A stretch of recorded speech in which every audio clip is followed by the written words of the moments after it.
মহিলাদের অপমান করা যেন তৃণমূলের রীতি হয়ে দাঁড়িয়েছে। একদিকে দুর্গাপুরের প্রতিবাদীকে মানসিক নির্যাতন, আর অন্যদিকে হাওড়ার জগৎবল্লভপুরেও গৃহবধূকে কুপ্রস্তাবের অভিযোগ তৃণমূল নেতার বিরুদ্ধে। শুধু কুপ্রস্তাবই নয়, ঋণ পাইয়ে দেওয়ার নামে প্রতারণারও অভিযোগ করেছেন ওই গৃহবধূ।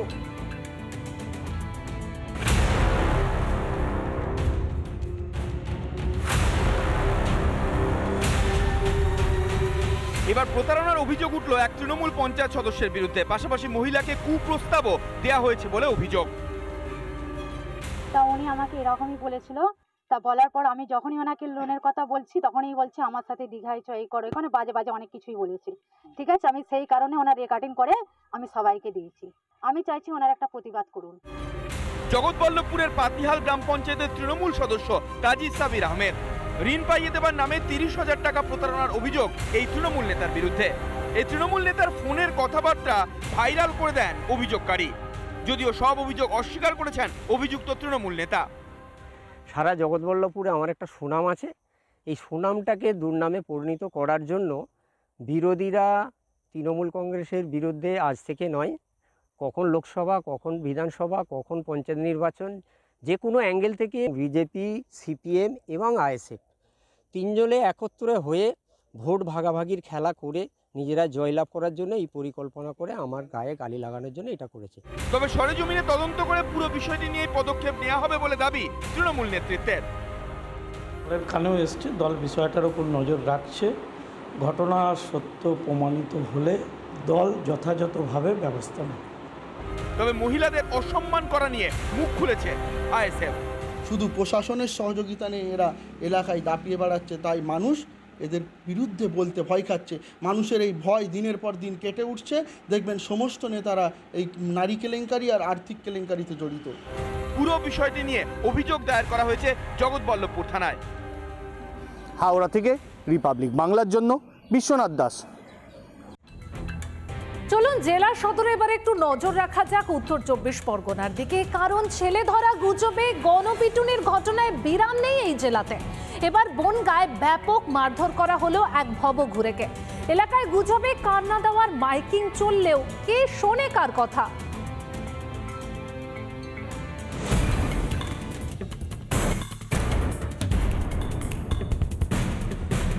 ফের ছেলে ধরা গুজবে তুলকালা।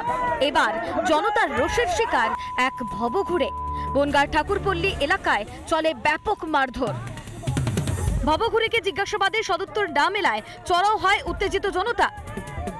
মুখে কালিটালি মাখানো আছে, একটা পায়জামা, একটা প্যান্ট পরা, সেটা মানুষের এরকম হলো। তো সেটাকে এলাকার লোক সবাই সন্দেহ করেছে যে ছেলে ধরা সন্দেহ ধরে ওকে ধরেছে। ধরে যাও গেলা এলাকার যেটা হয়, জনরোষে যেটা হয়।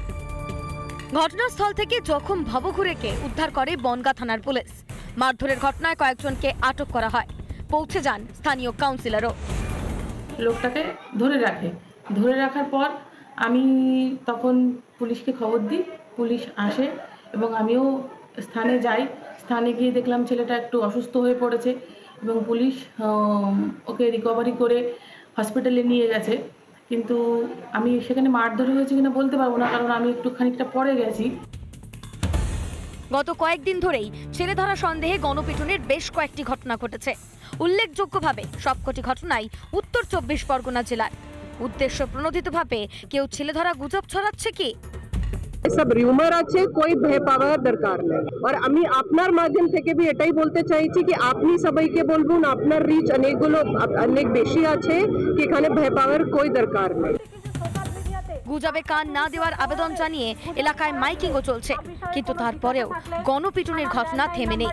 এই গুজব ছড়ানোর নেপথ্যে কোনো চক্র কাজ করছে কিনা তা তদন্ত করে দেখছে পুলিশ প্রশাসন। টিটপ বিশ্বাসের রিপোর্ট, রিপাবলিক বাংলা। শুরুতেই যে খবরের দিকে নজর রাখতে হচ্ছে, আল কায়দার সঙ্গে যোগ মোহাম্মদ হাবিবুল্লাহ। ধৃতকে জেরায় এমনই চাঞ্চল্যকর তথ্য উঠে এলো এসটিএফ এর হাতে। পাকিস্তানে তথ্য পাঠাতো হাবিবুল্লাহ, এমন নানা প্রশ্নের উত্তর পেতে তদন্ত এসটিএফ এর। হাবিবুল্লাহকে 14 দিনের এসটিএফ হেফাজতের নির্দেশ দুর্গাপুর আদালতের।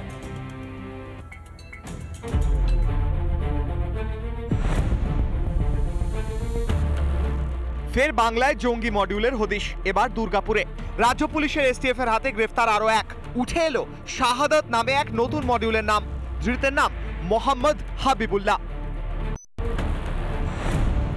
কে এই হাবিবুল্লাহ? কাকসার হাজরাপাড়ার বাসিন্দা। মানকর কলেজের ছাত্র হাবিবুল্লাহ। দ্বিতীয় বর্ষের সায়েন্সের ছাত্র এই হাবিবুল্লাহ। আনসারুল ইসলামেরও সদস্য সে। বাংলাদেশের নিষিদ্ধ সংগঠন আনসারুল ইসলাম আল কায়দার স্লিপার সেল হিসেবে কাজ করে এরা। আমি দাঁড়িয়ে আছি কাঁকসার হাজারাপাড়া থেকে যে জঙ্গি যুগে গ্রেপ্তার কলেজ ছাত্র মোহাম্মদ হাবিবুল্লাহর বাড়ির সামনে। আমি একটু দেখাতে বলবো এই সেই মোহাম্মদ হাবিবুল্লাহর বাড়ি, কলেজ ছাত্র। গতকাল তাকে এসটিএফের একটি দল সঙ্গে কাঁকসা থানার পুলিশ তাকে এখান থেকে নিয়ে যায় এবং স্বভাবতই এই ঘটনার পর এলাকা জুড়ে একটা চাঞ্চল্য ছড়িয়ে পড়ে। পাশের বাড়ির ছেলে জঙ্গি সংগঠনের সঙ্গে যুক্ত ভেবেই আতঙ্কিত প্রতিবেশীরা। হ্যাঁ, সে শুনে আমার সামনে শুনে একটু ভয়ই লাগছে যে এরকম ধরনের সামনে যদি থাকে তাহলে তো একটু অসুবিধাই। এটাই এলাকার মানুষ মানে আগে কি কোনদিন ভেবেছিলেন? না না না, বাড়ির সামনে থেকে না না না, এটা ভাবেনি। ধৃতের থেকে মিলেছে ল্যাপটপ ও মোবাইল। এই ল্যাপটপ দিয়েই সাংকেতিক ভাষায় তথ্য পাচার হতো বলে সূত্রের খবর। দেশের কোন গোপন তথ্য পাচার হতো পাকিস্তানে? পানাগড়ের বায়ুসেনার ছাউনির জঙ্গি সংগঠনে হাবিবুল্লাহর নাম লেখানোর নেপথ্যে কি কারণ থাকতে পারে? কে করেছে মগজ ধোলাই? জানার চেষ্টা করছেন তদন্তকারীরা। শুধু হাবিবুল্লাহ নয়, আশিক আহমেদ বলে একটি ছেলে গোপালপুরের একটি বেসরকারি মেডিকেল পলিটেকনিক কলেজের ছাত্র। 2016 সালে 8ই জুলাই তাকে এনআইএ তার কলেজ থেকে তুলে নিয়ে যায়, পরে তাকে গ্রেপ্তার করা হয়। গত 8 বছরের মধ্যে 2 জন কলেজ ছাত্র জঙ্গি যোগে গ্রেপ্তার কাঁকসা থেকে। ক্যামেরায় তাপসের সঙ্গে রমেন মজুমদারের রিপোর্ট, রিপাবলিক বাংলা, কাঁকসা। চলুন জেলা সদরে এবার একটু হাওড়ার দিকে নজর রাখা যাক, কারণ সেখানে সরকারি জমি দখলকে কেন্দ্র করে উত্তেজনা ছড়িয়েছে বাঁকড়া এলাকাতে। জমি চুরির প্রতিবাদে বিক্ষোভ স্থানীয়দের, আর পরিস্থিতি নিয়ন্ত্রণে আনতে পুলিশের পাশাপাশি নামানো হয় কেন্দ্রীয় বাহিনীও।